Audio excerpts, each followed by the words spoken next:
Video सबसे पहले अपने मोबाइल पर पाने के लिए बेल आइकन को दबाएं। नमस्कार, मैं हूं अनिल वर्मा से। रात के 10 बजे है और ये समय है बिग बुलेटिन का। बिग बुलेटिन में आज हम चर्चा करेंगे फर्रुखाबाद का नाम बदलने को लेकर के जो चर्चाएं शुरू हुई हैं उस विषय पर आज हम लोग विस्तार से चर्चा करेंगे। सारे राजनीतिक दलों के प्रतिनिधि आज हमारे साथ हैं। डिबेट पर चले, विषय पर चले इससे पहले जो पैनलिस्ट हैं, विभिन्न दलों के प्रवक्ता हैं, उनका परिचय आपसे करा दें। आज भारतीय जनता पार्टी से श्रीमती श्वेता दुबे हैं, श्री अमित पाठक जी हैं और श्रीमती हिना दुबे हैं, महिला मोर्चा की महामंत्री। ये भाजपा का पक्ष रखेंगे। समाजवादी पार्टी से अनिल मिश्रा जी हैं और राधे श्याम जी ये समाजवादी पार्टी का पक्ष रखेंगे। कांग्रेस से विवेक नारायण मिश्रा जी और वरुण त्रिपाठी ये कांग्रेस का पक्ष रखेंगे। सुभाषपा से सुशील कश्यप है, भाजपा का पक्ष रखेंगे। तो ये बड़ा पैनल है आज की इस बहस के लिए। दरअसल सांसद मुकेश राजपूत ने मुख्यमंत्री को पत्र लिखा है और पत्र में विभिन्न ऐतिहासिक पौराणिक घटना दस्तावेजों का जिक्र करते हुए ये मांग की है कि फर्रुखाबाद का नाम बदल करके पांचाल नगर या अपरा काशी रखा जाए। तमाम सी चीजें हैं जिनका उल्लेख मुकेश राजपूत जी ने अपने बड़े पत्र में किया है और इस तरह से एक बार फिर चर्चा शुरू हो गई है फर्रुखाबाद का नाम बदलने को लेकर। इससे पहले भी इलाहाबाद का नाम बदला गया, अयोध्या का नाम बदला गया और पहले भी चर्चा चल चुकी है कि फर्रुखाबाद क्योंकि मुगल शासक द्वारा बसाया गया शहर है,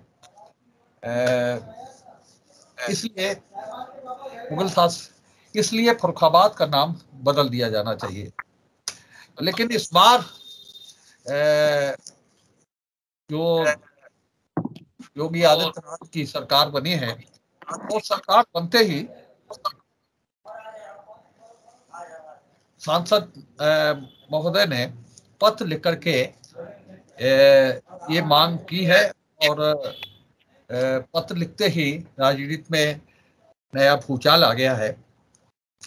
कई चीजें हैं। एक तो यही चर्चा सीधी सीधी कुछ नहीं होती राजनीति में और राजनीतिक व्यक्ति जब कुछ करता है तो निश्चित रूप से उसके पीछे बहुत सी चीजें होती हैं। 2024 का चुनाव, हालांकि अभी 2 साल हैं, लेकिन राजनीतिक लोग और चुनाव लड़ने वाले लोग एक एक दिन कैलकुलेट करके और उनकी नजर केवल चुनाव पर रहती है। तो ये जो पत्र व्यवहार है सांसद मुकेश राजपूत का, वो कहीं ना कहीं जो 24 का चुनाव है उसके लिए नए मुद्दे और जो मुद्दे हैं कैलकुलेशन ही कहा जा सकता है। और क्योंकि निश्चित रूप से ये जो नाम बदलने का मुद्दा है वो सीधा साधा मुद्दा नहीं है और इसका फायदा कहीं ना कहीं होना है, किसी को फायदा होना है और किसी को नुकसान होना है। तो आज हम इसी पर चर्चा करेंगे और देखेंगे कि विभिन्न राजनीतिक दलों के लोग इस मुद्दे पर क्या राय रखते हैं और फर्रुखाबाद का नाम बदला जाए इस विषय पर क्या राय है, इसी को लेकर के आज हम चर्चा करने वाले हैं। और शुरुआत करते हैं, आज श्वेता जी से ही शुरुआत करते हैं। सांसद जी ने पत्र लिखा है और पत्र लिखने के बाद में नई हलचल शुरू हो गई है, नई नई चर्चाएं शुरू हो गई हैं, नई नई पेशबंदियां शुरू हो गई हैं और जाहिर सी बात है एक ऐसा समय है विधानसभा चुनाव के तुरंत बाद का जिसमें भारतीय जनता पार्टी ने बहुमत हासिल किया है, सरकार बनाई है, भाजपा के लोग उत्साहित हैं और समाजवादी पार्टी और कांग्रेस के लोग तो संभल ही नहीं पाए हैं अभी तक। और इन परिस्थितियों में भारतीय जनता पार्टी नए नए फैसले ले रही है और चुनाव में भी गई है, विधान परिषद के चुनाव में। और ऐसी परिस्थिति में ही ये चर्चा आई है कि फर्रुखाबाद का नाम बदला जाए। तो क्या लगता है इससे क्या फर्रुखाबाद का भला होने वाला है और क्या इसकी आवश्यकता है? जो बिंदु सांसद जी ने गिनाए हैं अपने पत्र में वो चीजें हैं, लेकिन जो प्राचीनता है फर्रुखाबाद की वो अपनी जगह पर है और नाम बदलने से वो सारी चीजें कायम रहेंगी नहीं रहेंगी, ये जानना चाहते हैं फर्रुखाबाद के लोग। श्वेता जी। भाई साहब, जैसा कि आप ये कह रहे हैं कि ये हम लोग चुनावी मुद्दा बनाकर इस बात को ला रहे हैं हमारे सांसद जी, ऐसी बात नहीं है भाई साहब। हमारा लोक कल्याण संकल्प पत्र जो था चुनाव से पहले, घोषणा पत्र, उसमें आस्थाओं का सम्मान, प्रदेश की गौरवशाली सनातन संस्कृति का सम्मान अक्षुण्ण रखना एक प्रधान संकल्प था हमारा। ये उसी दिशा में उठाया गया एक कदम है। ये इसके ना हमारा निशाना कोई चुनाव है और कुछ वो नहीं है। मैं पहला प्रश्न तो ये करना चाहूंगी कि आप लोग इसको चुनावी मुद्दा कह रहे हैं, जैसा कि आप सबको ये विदित होगा कि ये फर्रुखाबाद की स्थापना सन 1714 में नवाब बंगस मोहम्मद खान बंगस ने विशेष छत्री बम टेल कहा जाता था उनको, 52 गांवों को मिलाकर की थी।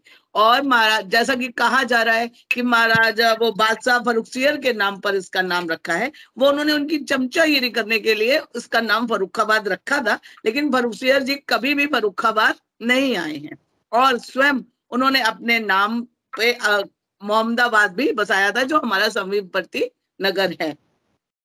तो अगर मैं ये पूछना चाहती हूँ, ये इतना मैंने रेफरेंस इसलिए दिया है कि 1714 से पहले क्या फर्रुखाबाद का अस्तित्व नहीं था? अगर नाम बदलने की मांग उठी है तो क्या उससे पहले यहाँ पर कुछ भी नहीं था, ये नगर नहीं था? इसी से ये बात सत्य हो जाती है कि ये अति प्राचीन गौरवशाली सनातन संस्कृति का प्रधान केंद्र रहा है, वैदिक संस्कृति का। ये इसका नाम पांचाल प्रदेश था और ये काफी लंबा चौड़ा था। ये बरेली से लेके इटावा तक इसका क्षेत्र था, उत्तर और दक्षिण पांचाल करके ये पूरा फैला हुआ था। इसमें कन्नौज का भी क्षेत्र आता था और इसमें कायमगंज के पास काम्पिल इसकी राजधानी थी। और उसी के आधार पर अगर इसका नाम पांचाल प्रदेश करने की मांग की जा रही है तो इसको चुनावी मुद्दा या चुनावी स्टंट करार देना सही नहीं है, क्योंकि अगर हम अपने प्राचीन गौरव को पुनः स्थापित करना चाहते हैं तो इसमें दल भेद राजनीति ये सब नहीं होनी चाहिए, क्योंकि हम सब कहीं ना कहीं फर्रुखाबाद के निवासी हैं। और उसके साथ ही साथ इसमें कोई भी ऐसा नहीं है कि हम हिंदू संस्कृति या कुछ वो करना चाह रहे हैं, क्योंकि कंपिल जो है, काम्पिल जिसका नाम है, वो जैन धर्म से संबंधित है और ये महाराजा द्रुपद की राजधानी रहा है। और जो हमारी गुरगांव देवी है उनकी स्थापना गुरु द्रोणाचार्य जी के द्वारा की गई थी। पांडेश्वर नाथ का जो शिवालय है वो पांडवों के द्वारा स्थापित किया गया था। और हमारा तो पूरा पौराणिक क्षेत्र तपोभूमि रहा है। ये क्षेत्र कमालगंज, श्रृंगी ऋषि, चवन ऋषि चरक हुए हैं वहां पर। मैं क्या बताऊं, इसका तो बहुत लंबा इतिहास है, लेकिन सिर्फ मोहम्मद बंगस खान जी ने इसका नाम फर्रुखाबाद रख दिया, इसलिए इसका नाम अब चिरकाल तक फर्रुखाबाद ही रहना चाहिए। ये कैसा प्रश्न है? इसको चुनावी मुद्दा नहीं कहना। और मैं कुछ ध्यान और भी आकर्षित कराना चाहती हूँ आपके सम्मानित मंच के माध्यम से कि फर्रुखाबाद का नाम तो पांचाल प्रदेश किया ही जाए, इसी के साथ साथ मोहम्मदाबाद का नाम भी बाबा लक्ष्मण दास पुरी किया जाए, क्योंकि वहां पर विश्व प्रसिद्ध महान संत नीम करोरी बाबा हुए हैं। और शायद ये सांसद जी ने संज्ञान नहीं लिया है, मैं उनका भी ध्यान इस ओर दिलाना चाहती हूँ। और कुछ और, जैसे कि आप हमारे ऊपर आरोप लगा रहे हैं, आप बताइए जहां हमारी पतित पावनी गंगा बहती है उस घाट का नाम घटिया घाट होना चाहिए था। आपकी मानसिकता गलत है, आप गलत मानसिकता का वो लेके कार्य करते रहे हैं, तो हम सही मानसिकता से भी करते हैं तो आपको संदेह होता है कि हम ये चुनाव में के उससे कर रहे हैं या हम किसी को तुष्टिकरण कर रहे हैं। ऐसा कुछ भी नहीं है ये। और हमारा फर्रुखाबाद समरसता और सांप्रदायिकता का बहुत आदर्श वो रहा है, केंद्र रहा है।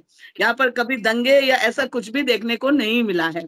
और मेरे पास तो बहुत लंबा चौड़ा इतिहास है, लेकिन अगर मैं अभी पूरा करूंगी तो समय कम पड़ जाएगा।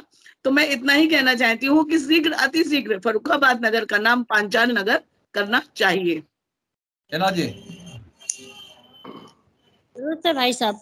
जो श्वेता बहन ने जो दोहराया है वो बिल्कुल सही है। और जे कहीं ना कहीं जो फर्रुखाबाद का नाम द्रौपदी के युग में और जो पांचाल घाट रखा जाएगा, ये सबकी, इसमें राजनीति नहीं है, सबकी मतलब आस्था का केंद्र है। और जो युग बीत गया है वो युग को फिर दोहराया जाए, इसलिए उनकी जो अब जो पहले के जमाने के जो नाम थे उनको बदल के जो मुसलमानी नाम रख दिए गए थे, तो उसको बदल के जो फिर द्वापर युग में जाना है तो उसके लिए ये नाम फिर से दोहराना चाहिए। इसमें कोई राजनीति नहीं है, ना तो कोई पापड़ सेक रहे, ना किसी को धर्म परिवर्तन थोड़ी करने के लिए कह रहे हैं। खाली नाम का ही धर्म परिवर्तन हो रहा है। जो नाम था वही नाम फिर होना चाहिए था, इसलिए ये कहा। इसमें कोई राजनीति पापड़ सेकने की बात ही नहीं है भाई साहब। अमित भाई, फर्रुखाबाद की बात आती है तो मैं कोई गुरेज नहीं है कहने में कि हमारे सभी प्रवक्ता सभी पार्टियों के बैठे हैं, और फर्रुखाबाद का नाम पांचाल नगर होने से भी मुझे नहीं लगता है कि किसी पार्टी के प्रवक्ताओं को इस पर दिक्कत होनी चाहिए। और जिस तरीके से समाजवादी पार्टी के वरिष्ठ प्रवक्ता फर्रुखाबाद महोत्सव में फर्रुखाबाद के इतिहास को बताते आए हैं, मैंने सुना है उनके मुख से, तो अभी वो भी इस बात पर प्रकाश डालेंगे। फर्रुखाबाद वो शहर है जो रामगंगा गंगा काली नदी के मध्य बसा हुआ एक पौराणिक इतिहास, जिसका समृद्ध इतिहास रहा है। उस समय पांचाल क्षेत्र की राजधानी हुआ करती थी। और हमारी वरिष्ठ प्रवक्ता बहन ने बताया है विस्तृत रूप से, एक एक बात बताइए। और अगर हम इस डिबेट में फर्रुखाबाद के इतिहास को बताने में लग जाएंगे तो शायद इस समय बहुत ही सीमित होगा। रही बात आज की सरकार में हम ये मांग उठाते रहे, ये कोई बड़ी बात नहीं, क्योंकि पिछली सरकार जब समाजवादी पार्टी की सरकार थी तो हम लोगों ने हिंदू जागरण मंच के जिला अध्यक्ष के नेतृत्व में टाउन हॉल पर अनशन किया था। और अनशन इस बात के लिए किया था कि किस तरीके से घटिया घाट के नाम को पांचाल घाट रखा जाए, क्योंकि इस तरीके के नाम को घटिया घाट प्रचारित करने का अगर किसी ने काम किया है तो उस समय मुगलों शासन के काल में किया गया था। और उस समय के तत्कालीन जिलाधिकारी एनके चौहान जी ने हमारी मांगों को माना और इस घटिया घाट के नाम को परिवर्तित करके पांचाल घाट रख दिया।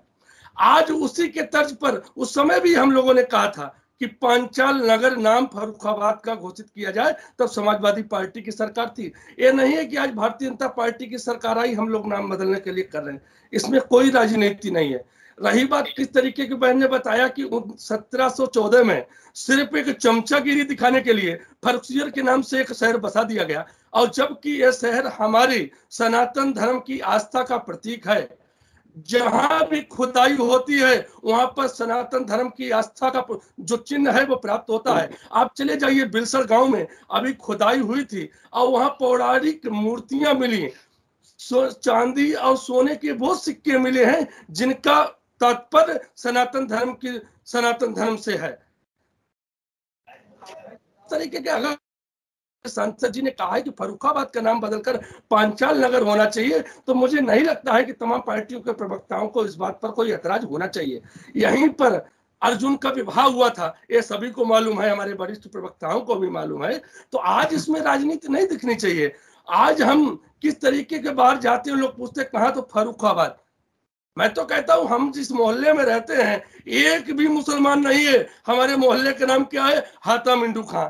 हम मोहल्ले वासियों ने मिलकर उसका नाम सर्वोदय नगर रखा। तो क्या है ये, किसके इशारे पर किस तरीके से मुगलों ने सनातन धर्म को मिटाने के लिए जो साजिश रची थी वो आज बच्चा बच्चा जान चुका है। उस समय की सरकार चाहे केंद्र में रही हो चाहे समाजवादी पार्टी की सरकार रही हो, हम लोगों को हमेशा मुगलों का इतिहास पढ़ाया गया। क्या है भाई मुगलों का इतिहास? हम अपना सनातन धर्म का इतिहास क्यों ना पढ़े, हम अपने सनातन धर्म के विषय में क्यों ना जाने, हम अपने सनातन धर्म के विषय में क्यों ना जाने कि हमारा सनातन धर्म कितना पुराना पौराणिक इतिहास रहा है। हम अपने बच्चों के ये पढ़ाएंगे ना कि फर्रुखसियर के बारे में पढ़ाएंगे। इसलिए हमारा सभी प्रवक्ताओं से विनम्र निवेदन है कि पांचाल नगर के नाम को रखने के लिए आप लोग सभी साथ आए, इसमें कोई राजनीति नहीं है। विषय बहुत बढ़िया है। अभी तक जो भारतीय जनता पार्टी के हमारे वरिष्ठ प्रवक्ता अगर बोल रहे हैं कि अभी एक भी शब्द नहीं बोला गया है कि फर्रुखाबाद का नाम बदलने से कितना विकास हो रहा है। विकास की बात है, फर्रुखाबाद नाम बदलने की कोई बात नहीं है। दूसरी बात यह है कि फर्रुखाबाद जिला जहां पर कार्यालय जेल, सेंट्रल जेल सही बनाए गए हैं। अभी श्वेता बहन जी ने कहा था कि जो हमारे फर्रुखाबाद की राजधानी है वो कंपिल में है, पांचाल घाट राजधानी है, कंपिल में थी। तो क्या जो भी फर्रुखाबाद में सेंट्रल जेल है, छोटी जेल है, जो भी कार्यालय जो भी बने हुए हैं, क्या राजधानी में आप ला सकती हो? ये बताऊंगा कि फर्रुखाबाद में सांसद जी ने आज से पहले कभी भी लेटर लिखा है मुख्यमंत्री के लिए कि जहां पर ये रेल मार्ग का जो दिल्ली रेल मार्ग है, कानपुर रेल मार्ग है, यहाँ पर घंटों का जाम लगता है, कभी भी ओवर ब्रिज बनाने की बात की कभी? दूसरी बात मैं कहूंगा कि अगर जो है लेटर ही लिखना था तो कम से कम 2-2, 3-3 फुट के जो गड्ढे हैं फर्रुखाबाद की सड़कों पर, उन गड्ढों के बारे में कभी लेटर लिखा सांसद जी ने? या हिंदू मंच जागरण जो अभी आप बता रहे थे, इनके माध्यम से नाम बदलने की जो प्रक्रिया आप बता रहे थे, वो आपने की होगी। दूसरी बात यह है कि जितना भी लगभग सांसद जी अभी 10 वर्षों से सांसद जी हैं, 10 वर्ष होने वाले हैं, अभी हुए नहीं, हो जाएंगे, थोड़े 24 में हो जाएंगे। कभी भी आप बताइए कि लेटर कभी लिखा गया कि जो अपने जो क्या नाम है, गंगा यमुना वाला जो रोड निकल के जा रहा है हाईवे, इसके लिए कहा कि फर्रुखाबाद में ये निकलना चाहिए, जो शाहजहांपुर में रखवा दिया गया? क्या ये जमुना एक्सप्रेस अभी निकला है तो कभी आपने ये कहा कि जमुना एक्सप्रेस के लिए मैं जोड़ेंगे? या ये जो निकल के गया है कन्नौज होते हुए फर्रुखाबाद में भी होकर निकाल सकते थे? आपको पता है कि कलकत्ता टू पेशावर का जो रोड है, ये क्राइमगंज भी जुड़ा हुआ, उसमें आप क्राइम हुआ, फर्रुखाबाद जुड़ा हुआ है। कभी आपने सोचा कि इतना कम से कम इस रोड को भी चौड़ीकरण करवा लें? आपने 10 वर्ष होने वाले हैं चुकी है कि आपने कहा कभी? बताइए आप। ध्रुव राजपूत बोल पाओगे? जी हाँ, बोल पाएंगे सर। जो है आपने कभी लेटर लिखे थे? हाँ, वीडियो नहीं दिख रहा। कोई बात नहीं सर, ऑडियो चल रहा है। तो दूसरी बात ये है, अरे बंद करो भाई। हेलो। हाँ जी सर, मैं इस बात पे ये कहना चाहूंगा, ठीक है, अच्छा सोचा है कि नाम बदलने से अगर विकास हो जाता, तो सर मेरा तो मानना है कि अगर फर्रुखाबाद का नाम शाहजहांपुर रख देते तो हो सकता हाईवे यहीं से गुजर जाता, यहीं से गुजर जाता। जब गंगा फर्रुखाबाद से बहती है और गंगा एक्सप्रेस वे शाहजहांपुर चला जाता है, तो उस पर चर्चा नहीं होगी, उस पर कोई लेटर नहीं, कोई बात नहीं। केवल जब विकास की बात आती है तो मुद्दों से भटकाने के लिए एक ऐसा प्रोपोगंडा तैयार करके जनता के बीच में रख दिया जाता है, जिस पर जनता विकास की बात ना करे। केवल नाम बदलने से विकास अगर हो जाता तो फर्रुखाबाद का नाम जापान रख देते, तो जापान में अधिक विकास है, या अमेरिका रख दो। तो ऐसा मेरा मानना है कि ये जो कार्य है, इससे फर्रुखाबाद का भला होने वाला नहीं है। नाम बदलने से फर्रुखाबाद का भला नहीं होगा, भला होगा तो विकास करने से होगा। तो यहाँ के जो चारों विधायक हैं और सांसद हैं, उनको गंभीरता से विचार करना चाहिए, सोचना चाहिए और विकास पर काम करें। नाम बदलने से कुछ नहीं होगा, मैं इतना ही कहना चाहूंगा सर। जी भाई साहब, देखिए, जो सीएम साहब को पत्र लिखा है माननीय सांसद जी ने, तो आप बदल रहे हैं, कहीं ना कहीं पुराना इतिहास है, और 3 नदियों के पास ये शहर बसता है, तो ये सब पौराणिक काल से ही प्रसिद्ध है, इसमें कोई दो राय नहीं। पांडवों ने भी अज्ञातवास काटा था, तमाम ऐसे चीजें थी जो हमारे साथियों ने बताई। आप देखिए, सनातन धर्म की बात की, अच्छी बात है, सनातन धर्म का विकास होना चाहिए, उत्थान होना चाहिए। आप देखिए कि अभी कुछ समय पहले साहब थाने के अंदर किस तरीके से महिलाएं पीटी गई, उन्होंने किस तरीके से अपनी चोटें दिखाई, बड़ा शर्म का विषय। दूसरी चीज, लेटर लिखा है सांसद जी ने, तो साहब एक लेटर पीएम साहब को भी लिखना चाहिए था कि कोरोना के दौरान इतने बड़े पैमाने पे युवाओं ने जो रोजगार खोजा, उसके लिए भी साहब एक पत्र लिखते। दूसरी चीज, अभी साथी ने बताया साहब गंगा एक्सप्रेस वे, तो गंगा एक्सप्रेस वे के विषय में मैं कहना चाहूंगा कि फर्रुखाबाद से 7 विधायक और सांसद जी ने बहुत प्रयास किया, लेकिन प्रयास सक्सेसफुल नहीं हो पाया। साफ शाहजहांपुर पहुंचा तो कायदे में तो हमारे भाजपा के साथी जो बैठे हुए इस डिबेट में, मैं उनसे निवेदन करता हूं कि साहब खन्ना जी के माध्यम से एक लेटर और योगी जी को लिखवाएं और साहब शाहजहांपुर का नाम भी बदलवाएं। ये मैं अपने भाजपा के साथियों से कहना चाहता हूं। दूसरी चीज आप देखिए, इन सब चीजों से ऐसा प्रोपोगंडा फैलाया जा रहा है कि साहब रोजगार का मुद्दा हो, युवाओं का मामला हो, किसानों की आय दोगुनी के मामला हो, ये सब बिल्कुल ठंडे बस्ते में है। तो साहब ये चुनावी स्टंट है, 2024 की तैयारी है, इसके अलावा कुछ नहीं। चलो मान तो लिया 24 जी। देखिए, भारतीय जनता पार्टी तो नाम की राजनीति करने में बड़े ये कुशल लोग हैं। ये काम की राजनीति से ज्यादा इनका नाम की राजनीति में, ज्यादा प्रतीकों की राजनीति में। और अभी ये पिछले जो विधानसभा के चुनाव हुए, जिस तरह इनको जीत हासिल हुई उत्तर प्रदेश की, हम खास तौर से बात कर रहे हैं, वो समझिए पूरा चुनाव तो प्रतीकों की उस पर लड़ा गया, राजनीति पे हुआ और उससे सत्ता हासिल कर ली। तो वही चीज उनको लगता है कि शायद ये चीजें आगे बढ़ा के हमें सत्ता 2024 में मिल सकती है। आपने भी कहा उस बात को, वो बात कहीं न कहीं पे सही लगती भी है कि ये सारा अभी 2024 तक अभी इस तरह के और मुद्दे उठाए जाएंगे नाम की राजनीति के लिए। देखिए, सबसे बड़ी बात होती है राजनीति। हमारे प्रधानमंत्री जी कहते हैं कि प्रधान सेवक हैं, तो राजनीति का मुख्य मकसद होता है कि आप जनता के सेवक हैं। जनता का जन कल्याण की जो चीज है, अगर वो हो रही हो तो नाम आप 10 बार बदलिए। सरकार आपकी है तो जनता का हित हो रहा है तो आप करिए उसको, लेकिन इस नाम बदलने से क्या फायदा हो रहा है? ये केवल अपना फायदा हो रहा है, मैं सत्ता मिल रही है। आप बात करते हैं घटिया घाट का नाम, जहां से गंगा जी होके गुजरी, लेकिन आप देखिए जब ये गंगा एक्सप्रेस वे फर्रुखाबाद से नहीं निकला, उसके लिए किसी ने मुद्दा नहीं उठाया, पत्र नहीं किया कि घटिया घाट के नाम बदलने की बात कर रहे हैं। गंगा जी वहां से गुजरी हैं, लेकिन अगर एक्सप्रेस वे होके गुजरता, जो जन कल्याण की बात होती, उसके लिए हमारे कोई पत्र नहीं लिखा गया। तो ये देखिए इनकी तो ये इस तरह की। और आपने कहा ये मुगल शासकों ने नाम रखा है, गुलामी का प्रतीक है, तो हमारे भाजपा के लोग अच्छा बता सकते हैं, गुलामी के प्रतीक तो सबसे बड़ी अंग्रेजी भाषा है। आज 8 सालों में भाजपा पहले उसको खा फेंकती, उससे बड़ी कोई गुलामी की चीज ही नहीं कोई है। तो अंग्रेजी भाषा का जो आप पतलून पहनते हैं, ये भी गुलामी की निशानी है। पतलून हमारी, पेंट हमारी पोशाक नहीं हमारी है ये, तो ये भी गुलामी की निशानी है ये। और जो आप कुर्सी मेज पे बुफे सिस्टम करते हैं, ये भी गुलामी की निशानी है। आप पत्थरों पे खाना खाइए, ये भी पहल करिए एक ये कि जैसे हमारे यहाँ भोजन होता था, हम कुर्सी मेज पे नहीं बैठेंगे, हम कमोड पे नहीं बैठेंगे, अब हम अपनी देसी चीजें इस्तेमाल करेंगे। ये गुलामी के सब प्रतीक हैं ये। तो ये इनका इससे कोई वास्ता नहीं है, इनको तो केवल सत्ता से वास्ता है।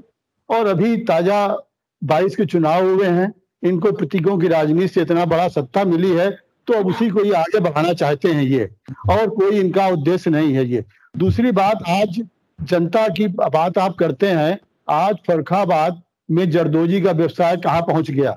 आज उसके बाद जीटी रोड से फर्रुखाबाद आने का जो परिवहन है सबसे कमजोर है। आप दिल्ली के लिए आपको मिल जाएगा, आपको आगरा के लिए मिल जाएगा, लेकिन अगर आप कानपुर से फर्रुखाबाद आना चाहें तो बहुत परिवहन की व्यवस्था पुअर है। इसके लिए 5 सालों में कुछ नहीं हुआ। इसके लिए अगर पत्र लिखा जाता तो शायद आम जनता को उससे फायदा होता ये। तो ये कहीं से इनका कुछ वास्ता नहीं है, इन्होंने तो केवल नाम की राजनीति करनी है, प्रतीक की राजनीति करनी है, वही सब ये इनका हो रहा है सब ये। जी, सरकार बदली, बड़े जोश में हैं लोग, जोश जोश में चिट्ठी लिख गई। चिट्ठी अगर लिखनी थी, माननीय सांसद जी ये चिट्ठी लिखते, माननीय मुख्यमंत्री जी जब आप फर्रुखाबाद आए थे तो आपने वायदा किया था कि दोनों एक्सप्रेस वे से फर्रुखाबाद को हम जोड़ेंगे, लिंक मार्ग। वो काम कब से आप शिलान्यास उसका कर रहे हैं और वो काम कब से शुरू हो रहा है, ये मांग करनी चाहिए। पत्र अगर लिखना ही था तो ये पत्र लिखते कि समाजवादी पार्टी के शासनकाल में फर्रुखाबाद को टेक्सटाइल पार्क मिला था। पूरी पिछली सरकार निकल गई, चलो कोई बात नहीं, दोबारा सरकार बनी है, उसका शिलान्यास कब हो रहा है मान्यवर? पत्र अगर लिखना था तो खिमसेपुर में जो धीरपुर चौराहे पे मुन्नू बाबू का जो कोल्ड है उसके पीछे योजना आयोग ने जो 1000 बीघा जमीन घेरी थी मनमोहन सिंह जी जब प्रधानमंत्री थे, और उसके बाद जब सरकार बदल गई तो उसके बाद क्या प्रोग्रेस हुआ? जब से सेंट्रल में मोदी जी की गवर्नमेंट आई है उस पर क्या प्रोग्रेस हुआ? वहां लाखों करोड़ों रुपया लगाया गया, बिजली के खंभे लगाए गए, बिजली लाइन बिछाई गई, बहुत चौड़ा रोड बिछाया गया, बाउंड्री वाल कराई गई, उस योजना आयोग की जमीन पे क्या आज तक हो पाया? इन सारी चीजों पे पत्र लिखना चाहिए था। समाजवादी पार्टी की सरकार ने मोहम्मदाबाद को हवाई पट्टी दी, उस हवाई पट्टी को और विकसित किया जाता, संकिसा को और विकसित करने की मांग होती, कंपिल को और विकसित करने की मांग होती। समाजवादी पार्टी की सरकार में लोहिया अस्पताल बना, उस अस्पताल को और विकसित करने की मांग की गई होती कहीं ना कहीं। अब रही बात पौराणिक इतिहास, अच्छा जिस दिन हम आजाद हुए और संविधान लागू हुआ ये मामला तो उसी दिन खत्म हो गया था पौराणिकता का। भाई हम तो संविधान से चलेंगे, ये माना था पूरे भारत गणराज्य ने। अगर आप पौराणिकता से ही जिंदा रहना चाहते हैं तो पौराणिक इतिहास तो ये भी था कि रानी के पेट से पैदा होने वाला लड़का ही राजा बनेगा। फिर तो किसी कहार, कुमार, धियर, धोबी, धानुक, नाऊ, तेली, भंगी इन्हें का उपचुनाव लड़न कोई अधिकार है? फिर तो जो रानी के पेट से पैदा हो वो राजा बनेगा। फिर तो ये भी है कि कोई आप बता रहे द्रोणाचार्य ने वहां बसा, मैं द्रोणाचार्य को कैसे महान मान लूं? मैं तो नहीं मानता। एक शूद्र लड़का अगर धनुर्विद्या सीख लेगा तो अर्जुन सर्वश्रेष्ठ रहे, इसीलिए उनका अंगूठा कटवा लोगे आप। पौराणिकता तो ये भी है, इसको भी जिंदा रखिए। इसको जिंदा रखिए कि जो तेली के घर में पैदा होगा वो तेल देगा, जो चमार के घर में पैदा होगा वो चौतरा लीपेगा, जो धोबी घर में पैदा होगा वो कपड़े धोएगा, जो नाई घर में पैदा होगा वो बाल बनाएगा। ये सब पौराणिकताएं हैं, इन्हीं को आप लाना चाहते हैं ना। फिर से मुगलों के नाम पे आप हमें भड़काते हैं। हम उस मुगल शासक शेरशाह सूरी को कैसे भूल जाए, उसका एहसान कैसे भूल जाए? हम तो जब तक जिंदा रहेंगे तब तक पूजा करेंगे और अपने बच्चों से भी कहेंगे उसकी पूजा करना, क्योंकि जिस पौराणिकता की आप बात कर रही हैं उसी पौराणिकता ने शूद्र महिलाओं को अपने स्तन ढकने का हक नहीं दिया था। शेरशाह सूरी ने वो लड़ाई हमको जितवाई और महिलाओं को स्तन ढकने का हक दिया, कमर से ऊपर कपड़ा पहनने का हक नहीं था। बड़ी जात के लोगों के घर के सामने चप्पल पहन के नहीं निकल सकते, छोटी जात का कोई लड़का घोड़े पे चढ़ के नहीं बैठ सकता, निकलने बारात नहीं निकाल सकता, छोटी जात के कोई आदमी मूंछ नहीं रख सकता, आप उसको मार डालोगे। ये भी तो सब पौराणिकताएं हैं। सफेद कपड़ा नहीं पहन सकता, आप उसको मार डालोगे, लिंचिंग कर दोगे आप। ये पौराणिकताएं नहीं है, आप इनको वापस लाइए। गुरुकुल में किसी शूद्र का एडमिशन नहीं होगा, शूद्रों को कुएं पे पानी पीने का हक नहीं था, ये भी पौराणिकता है। इनको भी वापस लाना चाहते हैं ना आप लोग, यही मानसिकता तो है। अनिल जी। शेखर जी, बहुत सी बातें सामने आई, फर्रुखाबाद के इतिहास के बड़े बड़े जानकार विशेषज्ञ भी सामने आए, लेकिन उसके बाद भी फर्रुखाबाद का जो अंदाज है और फर्रुखाबाद का जो खुला खेल फर्रुखाबादी रहा है और जो फर्रुखाबाद की संस्कृति है, कहीं पे उसके आसपास तक भी जो छूने की बात नहीं हुई। इतिहास की तह में झांकने की बात करेंगे तो पता नहीं कितना शानदार और स्वर्णिम इतिहास रह गया फर्रुखाबाद का। और मैं ये कहूंगा बड़ी देर कर दी हुजूर आते आते, बड़ी देर में सुध ली है। फर्रुखाबाद का नाम जो है वो बदलना चाहिए और उसके बाद जो है वो पांचाल प्रदेश रखना चाहिए। भाई मेरे ये चिंतन जो है वो जबरदस्ती उछाल करके फिर वही मुद्दे पे क्यों आ जाते हो? विकास जो है जब तक की शांति नहीं होगी, अमन नहीं होगी, चैन नहीं होगी और जो भारत का संविधान है उसके अनुरूप जो है वो हरेक को अपने जो है वो हक और हकूक को रक्षा करने की अधिकार नहीं होगा, तब तक आप आगे नहीं बढ़ सकते। मैं चार पंक्तियां सुना करके पूछ रहा हूं। मोहन मदन गोपाल हरिवंश मनहरन, सुनिएगा जरा सा गौर से शेखर जी। बलिहारी इनके नाम पे मेरा ये तन बदन, और गिरधारी नंदलाल हरिनाथ गोवर्धन, और कितने किए बचाओ हजारों किए जतन। तो ऐसा था बांसुरी के बजैया का बालपन, ऐसा था अपने कृष्ण कन्हैया का बालपन। और ये किसने लिखा है? ये लिखा है नजीर अकबराबादी ने, इसी हिंदुस्तान की मिट्टी से पैदा हुए शायर ने। क्यों बांट रहे हो हिंदू मुसलमान के नाम पे? क्यों बांट रहे हो नाम परिवर्तन करने के नाम पे? और मैं पूछूं कि मैं राम पर लिखूं, मेरी हिम्मत नहीं है कुछ। मैं राम पे लिखूं, मेरी हिम्मत नहीं है कुछ। तुलसी और वाल्मीकि ने छोड़ा नहीं है कुछ। लेकिन यह भी नहीं कि कोई कलंबर नहीं हूं मैं, लेकिन वतन की खाक से बाहर नहीं हूं मैं। इस हिंदुस्तान की जो एक तहजीब रही है, जिसमें कि कोई भी जो है, हाँ, हिंदुस्तान का जो गद्दार होगा, हिंदुस्तान का जो गद्दार होगा वो किसी भी धर्म का होगा, किसी भी मजहब का होगा, कहीं पर भी अपने जो है किसी ओहदे के ऊपर होगा, ये हमारी आपकी जुबान जो है उसके खिलाफ चलेगी। लेकिन हिंदुस्तान को केवल इसलिए मत बांट दो कि हम महंगाई दूर नहीं कर पाएंगे, हम बेरोजगारी दूर नहीं कर पाएंगे, हम आम जनता को उसके हकूक नहीं दे पाएंगे, तो हम ध्यान बताने के लिए कह देंगे कि फला नाम बांट दो, फला नाम बदल दो, 4 इधर खड़े हो जाएं, 4 उधर खड़े हो जाएं। गलत है। बदलना है तो पंजाब का नाम बदल करके दिखाओ जरा। पंज आब फारसी का शब्द है महाराज, पंजाब की संस्कृत बदल करके दिखाओ।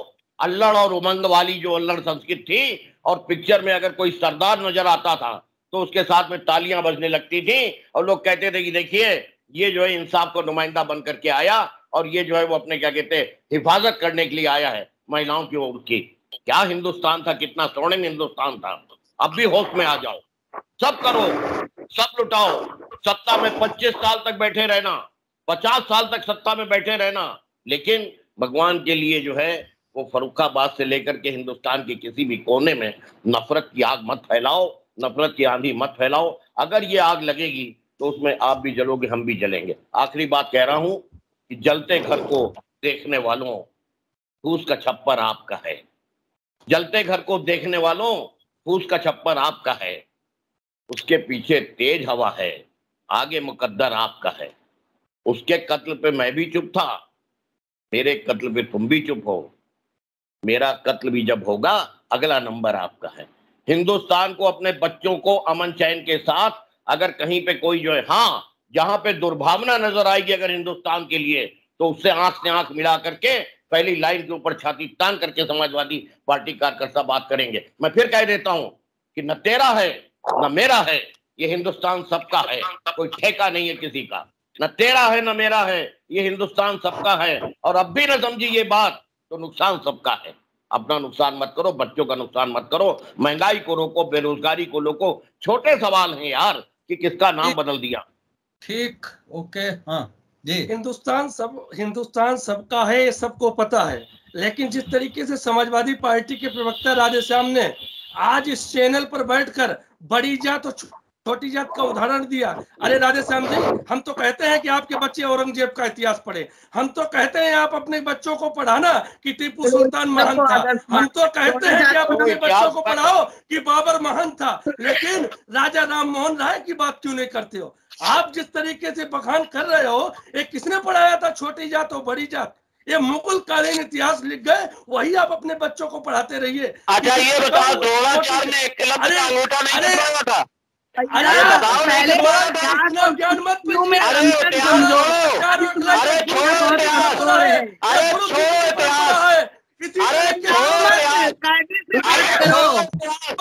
अरे छोड़ो इतिहास, बताओ रामनाथ कोविंद के मंदिर में क्यों नहीं घुसने दिया?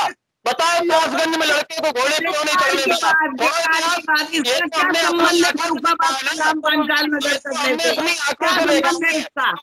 छोड़िए इतिहास, इतिहास छोड़, नफरत वाली राजनीति सपा की है और वो मोदी जी ने इतिहास समझते हो, इतिहास मोदी जी हमारी सरकार में ये है ही नहीं। आगे बैठ गए और नफरत फैलाने लगे और इल्जाम लगाते हैं हमारे ऊपर। क्या बात कर रही है? अरे बताइए, रामनाथ कोविंद को, राष्ट्रपति जी को घुसने दिया? नहीं घुसने दिया?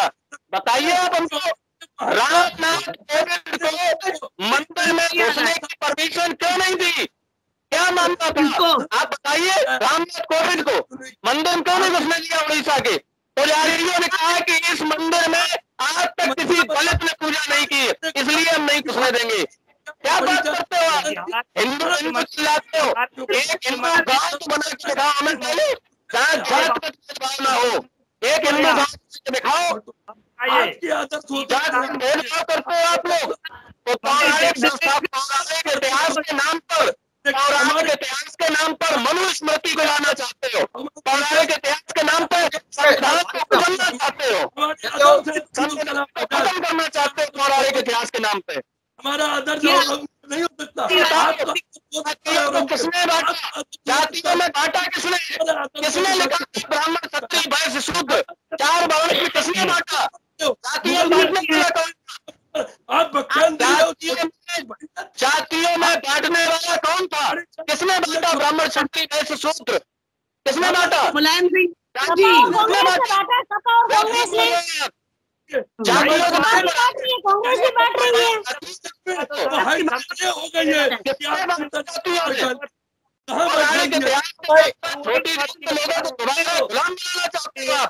अपने बच्चों को छोटी जाति के लोगों के ही मोदी जी ने कुंभ में सब लोगों को पेश धोए आरक्षण खत्म कर दिया। यही तो है, आंखें छीन के चश्मे दान करते हैं। आज अगर ब्राह्मण भी भारत डालता है, क्षत्रिय भी भारत डालता है, नेतृत्व में पड़ा हुआ अपने पास अपने पास रखो। आपको कोई हक नहीं है सनातन धर्म में इस तरीके से सवाल कर रहा हूं।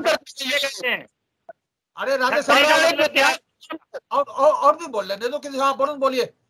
भाई क्षत्रिय किसे कहते हैं? मैं एक सवाल पूछना चाहता हूँ प्रवक्ता जी से, भारतीय जनता पार्टी। ठीक है, हाँ वरुण बोलो। वरुण बोलना। विवेक जी बोलिए जल्दी से। जी देखिए, ये गुलामी की बात करते हैं कि मुगल शासकों ने नाम रखा या कुछ किया है। देखिए, गुलामी की तो बहुत सी चीजें ऐसी हैं जिनको वो भी दूर करनी चाहिए। जो हमारा ये जनवरी से और दिसंबर हम साल मानते हैं, ये भी अंग्रेजों की देन है। इसको भी खत्म कर दें जिस तरीके से। आज से शुरुआत हुई है, आप लोग स्वीकार नहीं कर पा रहे। भाई साहब समाजवादी पार्टी के प्रवक्ता ने कहा वो सही है। धर्म को बांटने का प्रयास किया। आज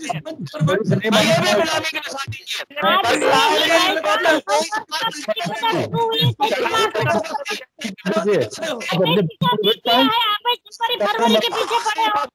आप गुलामी रहे किसी में, ये जबरदस्ती चिल्ला रहे हैं। ये है कहाँ पे, इनको खुद ही नहीं पता है, दूसरों को बता रहे हैं। सुन लीजिए, सरकारी पत्रा में लिखिए विक्रम संवत 82 लिखा है कभी? ब्राह्मण को मत बुलाइए। किसे कहते हैं आप बताइए? क्षत्रिय किसे कहते हैं? आपसे जवाब नहीं आ रहा है।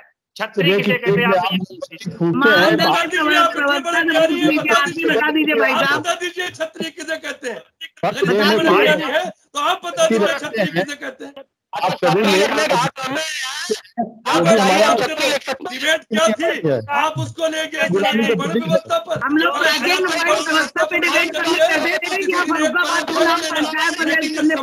पार्टी की मैं पूछना चाहूंगी।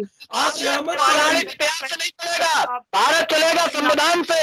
भारत पौराणिक इतिहास में नहीं चलता है, संविधान से चलता है। अगर संविधान से नहीं चलता तो आपको तो एक दलित मुख्यमंत्री को आप देख नहीं पाए किस तरीके से समाजवादी पार्टी के कार्यकर्ताओं ने दलित महिला के ऊपर किया था।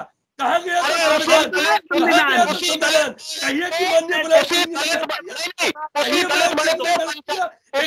महिला मुख्यमंत्री बनने जा रही थी, उसके कपड़े पहनने का प्रयास किया, उसकी हत्या का प्रयास किया।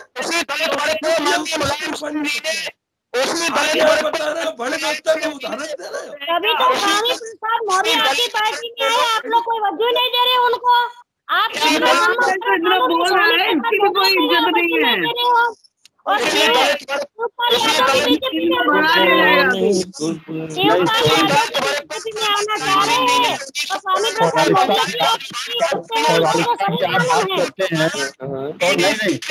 पौराणिकता की आप बात करते हैं और घरों में जब आप अपने बच्चे का बर्थडे मनाते हैं तो मोमबत्ती पे आप मोमबत्ती क्यों फूकते हैं? ये पौराणिकता है क्या? ये बताइए पहले आप। ये वैलेंटाइन मोमबत्ती फूक रहे हैं, हम नहीं फूकते हैं। धर्म का नहीं फूक रहे हैं, पुनः जीवित करेगी। ये सब नहीं फूक रहे हैं भाई साहब, नहीं फूक रहे हैं। हमारे गए कि हवन होता है, नहीं फूकते हैं। हवन होता है, हवन होता है, गए कि हवन होता है। ही है। चलिए आप जी हमारे यहाँ मोमबत्ती नहीं फूकी जाती है भाई साहब। सबसे आखिर में 2 शब्द कहने की इजाजत दीजिए। भाई साहब मैं ये पूछना चाह रही हूँ कि ये आज का डिबेट का विषय प्राचीन वर्ण व्यवस्था है या फर्रुखाबाद का नाम पांचाल प्रदेश करना है, ये बताइए। और हमारे जो हामिद साहब जी है, इनको कोई भी इतिहास की जानकारी नहीं है, ये अमेरिकन और कई लोग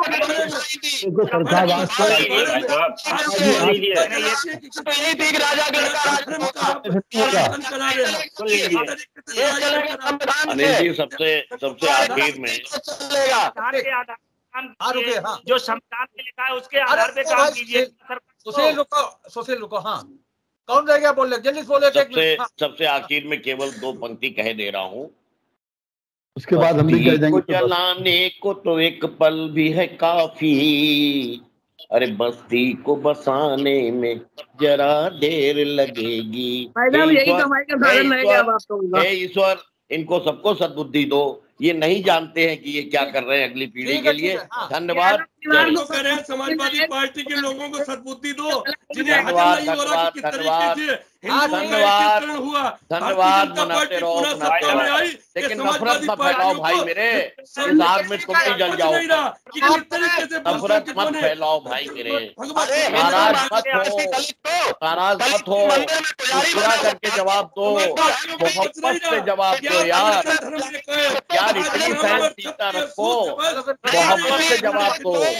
किसी दलित को मंदिर पुजारी बना सकते हो? हिंदू चलिए दलित को मंदिर पुजारी बना सकते हो? चलिए बिग बुलेटिन की आज की बहस को यहीं समाप्त कर रहे हैं। हम आवश्यकता हुआ तो इस विषय पर फिर दोबारा बात करेंगे। आज की इस बहस में भाग लेने के लिए विवेक जी का, श्वेता जी का, राधेश्याम का, वरुण त्रिपाठी का, अनिल मिश्रा जी का, सुशील का, हिना जी का और अमित पाठक का बहुत बहुत धन्यवाद। हम फिर मिलते हैं अगली बहस पर अगले विषय को लेकर, तब तक के लिए इजाजत दीजिए। शुभ रात्रि। उम्मीद है आपको हमारी ये खबर पसंद आई होगी। आप इसे लाइक करिए, अपने दोस्तों के साथ शेयर करिए और उस पर कमेंट करिए। अगर आप पहली बार हमारे चैनल से जुड़े हैं तो चैनल को सब्सक्राइब करना मत भूलिए। यही निवेदन आपसे है।